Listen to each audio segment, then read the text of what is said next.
அரசு பள்ளி மாணவர்களுக்கு எழுத படிக்க தெரியாவிட்டால் சம்பந்தப்பட்ட ஆசிரியர்கள் மீது நடவடிக்கை எடுக்கப்படும் என்று மாநில கல்வி ஆராய்ச்சி நிறுவனம் எச்சரித்துள்ளது.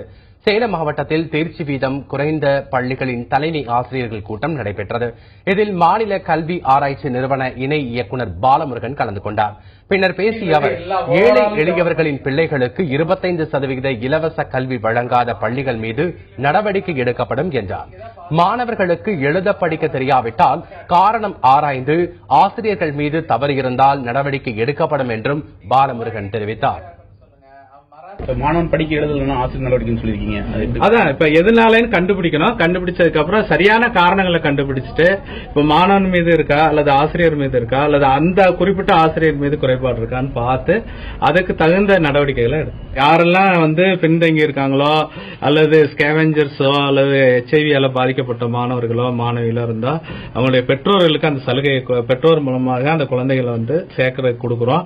அப்படி எந்த ஸ்கூல்லயா சேர்க்கலைன்னா நேரடியா ஃபார்மே அவங்க கொடுக்கலைன்னா கூட நீங்க CO மூலமா வாங்கிக்கலாம்னு சொல்லியிருக்கோம். அப்படி ஏதாவது ஸ்கூல்ல சேர்க்கலைன்னு எங்களுடைய கவனத்துக்கு கொண்டு வந்தீங்கன்னா நாங்க கட்டாயம் சேர்க்கறதுக்கு எல்லாம் செஞ்சுதான்.